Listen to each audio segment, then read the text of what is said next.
When I was 20 years old, I decided very spontaneously that I wanted to study conducting. I knew that the entry edition was super hard and score reading seemed intimidating. So I sat down as a beginner at the piano, took a score from Haydn and realized it is super hard, but it's not impossible and you can learn it. There are a bunch of tricks that I've accumulated over the past 5 years of learning score reading that I want to share with you today. Possible questions you could come up with are: how do you even do that? Do I need to be a good pianist? Why do we even play a score on the piano? Do I need previous experience in music theory? I will cover all of these questions, and at the end you can just pick a score and give it a try for yourself. I prepared 3 different excerpts that I want to look at today: Mozart Symphony No. 40, Dvořák's 9th, and the Tristan Overture.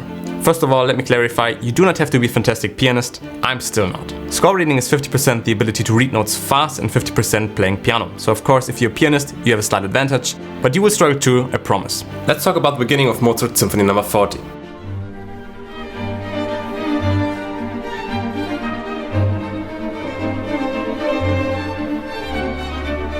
Generally what you do, the left hand plays the harmony, the right hand the melody. That doesn't always work, but if you just want to have a bit of fun playing your favorite symphony on the piano, this will do a great job. And often scores are so complicated that this is the only playable solution, or even the best one. One thing you should be familiar with is reading the alto clef. It won't be possible to read scores without. If you cannot read the alto clef, I would recommend you to watch this video right here first and come back then to this video. I'm also going to put the link in the description. Unfortunately, this is very important. You should also be comfortable with standard music theory and harmony music. Step number 1, decide what instruments play the harmony and what the melody.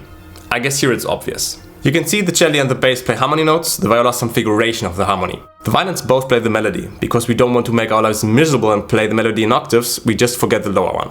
There's one important rule. If the same melody occurs multiple times in different octaves, the highest one is usually the most important one. Step 2, look at the notes, we go slow here. Instead of playing exactly what the viola is playing in the left hand, we just play a chord or a tremolo. Because here happens quite a lot in the music, I would go with a tremolo. Just playing a chord would be too boring. So we have G minor here in root position. Also an important rule, the lowest note in the score should always be the lowest note you play, because it's crucial to recognize the harmony while listening. That's why we play G minor here in root position, because G is the lowest note of all instruments. The right hand just plays the first violin, how you can find it here already in the notes.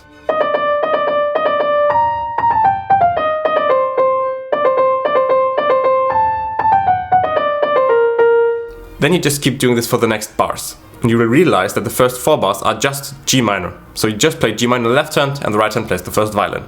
Bar 5 is different. You now have A and E flat, so it's probably C minor with a 6th. Still, the G's in the bass, and you also have to play it in the bass. This is very important here. I would play a tremolo with the notes G, A and E flat here in the left hand, and in the right hand just keep playing the melody. Then we have a new harmony again, F sharp, D, A and C, which is D major with the minor 7th.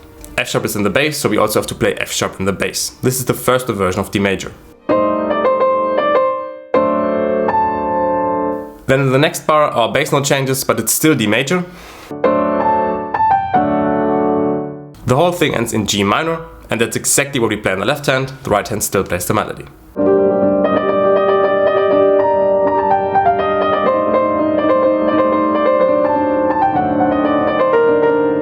What is really important when doing score reading is to know what harmonies you play. It takes too much time to read C, E and G. You have to see it and instantly know, okay, this is C major. This is the core score reading, especially for the left hand. And this is basically it. Every score works like this. As you can see, even with mediocre piano skills, it's definitely possible.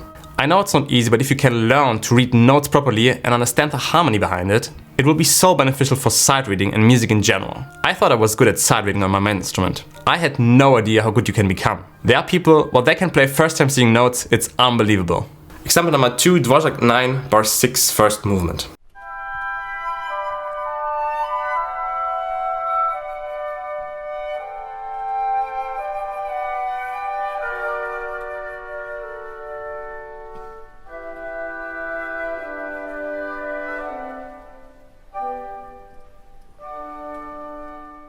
I guess you can see the problem. We don't have the strings anymore that give us our harmony. The flute is the melody and the oboe play thirds. We are here on the keys, very different to what we've seen before. That's why I chose this part. We start doing the same thing as before. Right hand plays melody, left hand plays harmony. But here the harmony is so easy that we just play exactly what the oboes play. The problem comes with the entrance of the bassoon.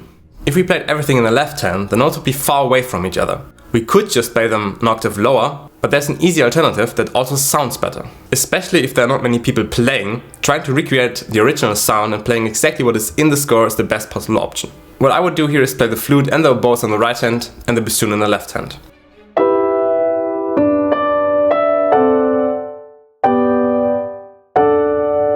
Why not splitting the oboes one left, one right? Because it's actually pretty easy to play it in one hand. And more importantly, you don't have to switch between two different clefs in one hand. So the left hand just plays the bass clef and the right hand just the treble clef. Reminder, try to make it as easy as possible to read and play.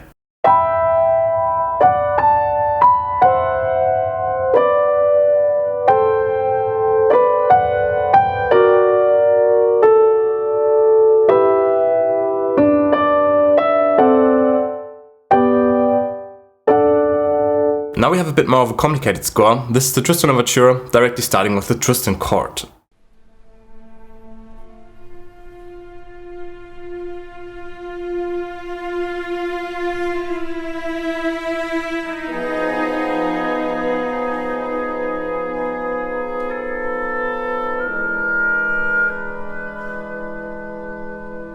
How do you go about this? Let me say this first, there's no easy way. It's like chopping yourself through the jungle with a knife, one step at a time. The first bar is easy, you just play the cello. Start with the right hand, because in bar 2 you want to split the notes up to left, to right.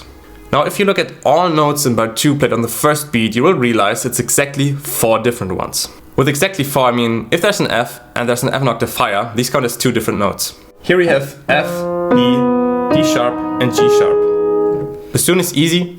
English horn is an F, so an A sharp, a fifth lower, is D sharp. The clarinet's A flat and D sound a minor third lower because that's what you do with transposing instruments in A. They play the same notes as the bassoon, and because they stop earlier, we just forget about them. The same is for the cello and the English horn. They play the same note, cello stops earlier, we forget about it. So it's just the bassoon with F and B, the English horn with D sharp, and the oboe with G sharp. The bassoon is the left hand, the English horn and the oboe the right hand. Makes sense because the 2 notes in the bassoon are lower. Why do we not just play the whole harmony in the left hand, as usual? Because the music wants us to play very tight, very legato. So if we use 2 hands, we don't have to take our fingers off the keys and position them new. We can use different fingers, except for the thumb, but that doesn't matter. Also like this, you feel the chromaticism more, because you feel how the different notes move in which direction. The third bar is the same, you play the bassoon in the left hand and the other 2 in the right hand. So E and G sharp left, and D and A sharp right, and of course the B as well. If we look a few bars ahead, this looks quite daunting.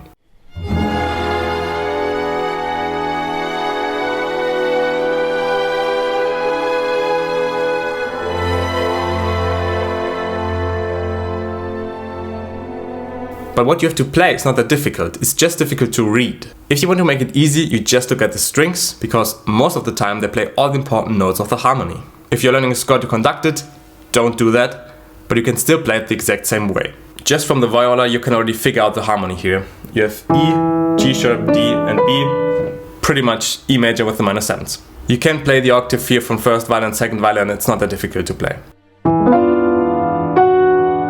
The next bar, you can see F, A and C in the viola, so just play F major, and the right hand still plays the melody with the suspension from B to A.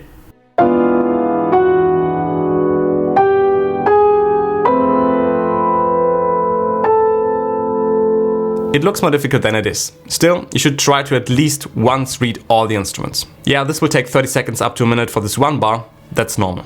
At some point you should have done it so often that you basically know what the instruments play by heart. Not 100%, but when you see the bar you should have some kind of feeling already what they play. And this is also why we learn scores on the piano, so we do not just have the music in our ears but also in our hands. It is another sense, it really helps you to feel the harmony inside of you, because you can basically touch it. It's more tangible. To sum up, there's no one-size-fits-all solution for scores. Generally speaking, left-hand harmony, right-hand melody is a great choice. You know now how you can learn scores and play your favorite symphonies on the piano. Now I need you to go watch this video right here, in which I share with you the most important practice text that I've accumulated over the past 17 years of making music. If you want to accelerate your learning, and I guess you want to because score reading takes forever, you should check it out. Thanks for watching, and we see each other on the next one.